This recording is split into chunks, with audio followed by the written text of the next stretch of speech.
মহেশখালীর ভাসমান টার্মিনাল থেকে এলএনজি সরবরাহ নেমেছে প্রায় অর্ধেকে। তার প্রভাব পড়েছে জাতীয় গ্রিডে। গ্যাসের এই সংকটের মধ্যেই শুরু হয়েছে ভয়াবহ লোডশেডিং। পল্লী বিদ্যুতের গ্রাহকরা দিনে 12 ঘন্টা পর্যন্ত বিদ্যুৎ পাচ্ছেন না। জ্বালানি সংকটের দ্বিমুখী চাপে বিপর্যস্ত জনজীবন। ব্যাহত হচ্ছে শিল্পের উৎপাদন। নিরবিচ্ছিন্ন বিদ্যুৎ সরবরাহের দাবিতে বিক্ষোভ হয়েছে বিভিন্ন জেলায়। হামলার শঙ্কায় নিরাপত্তা চেয়ে পুলিশের কাছে চিঠি দিয়েছে পল্লী বিদ্যুৎ অ্যাসোসিয়েশন। প্রায় এক মাস ধরে চলছে তীব্র গ্যাস সংকট। মাঝে কয়েকদিন পরিস্থিতির কিছুটা উন্নতি হলেও আবার শুরু হয়েছে ভোগান্তি।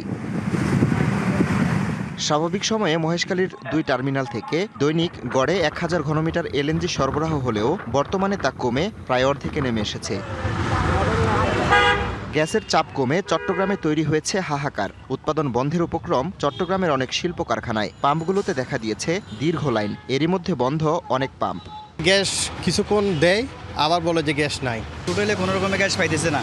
আমরা এগুলো চালাচ্ছি, যে আমরা কষ্ট করে চালাচ্ছি। সকাল 4টা থেকে সিরিয়াল দিছি, কোনো গ্যাস পাইতেছি না, ইনকাম নাই। আমরা কি করবো? চুরি করবো? নোটিশও নাই, কিছু নাই।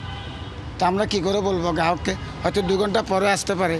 এদিকে গ্যাস সংকটে বাসাবাড়িতেও জ্বলছে না রান্নার চুলা।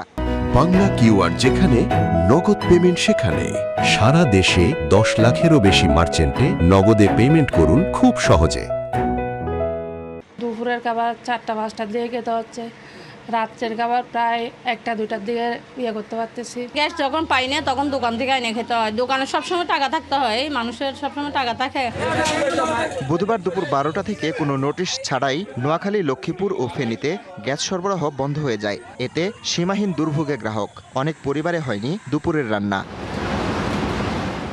এদিকে গ্যাস সংকটের সাথে শুরু হয়েছে ভয়াবহ লোডশেডিং। বিশেষ করে পল্লী বিদ্যুতের আওতাধীন এলাকায় 8 থেকে 12 ঘন্টা বিদ্যুৎ থাকছে না। বরগুনায় বিদ্যুতের আসা যাওয়ায় থমকে গেছে অফিস, আদালত, ব্যাংক ও ব্যবসা প্রতিষ্ঠানের স্বাভাবিক গতি। শহরের বিভিন্ন এলাকায় দেখা দিয়েছে পানির সংকট। আধা ঘন্টা বিদ্যুৎ থাকলে 1.5 ঘন্টা বিদ্যুৎ থাকে না। দোকান চালাতে না, কম্পিউটার বন্ধ। আজগুলাই তো কারেন্ট গেছে বারবার, ঘুমাইতে না। প্রায় 50% আমাদের লোডশেড করতে হচ্ছে। তো আমরা প্রত্যেকটা ফিডারই চেষ্টা করতেছি যে 1 ঘন্টা পর পর চালু রাখার জন্য।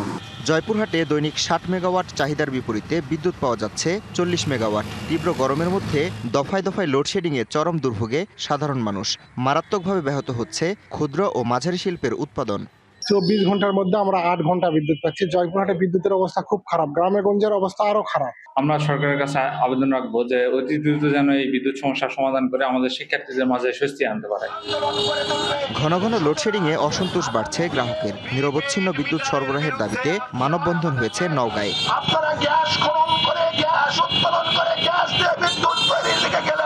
অন্যদিকে চাঁপাইনবাবগঞ্জে ডিসি অফিস ঘেরাও কর্মসূচি পালন করেছেন পলিটেকনিক ইনস্টিটিউটের শিক্ষার্থীরা।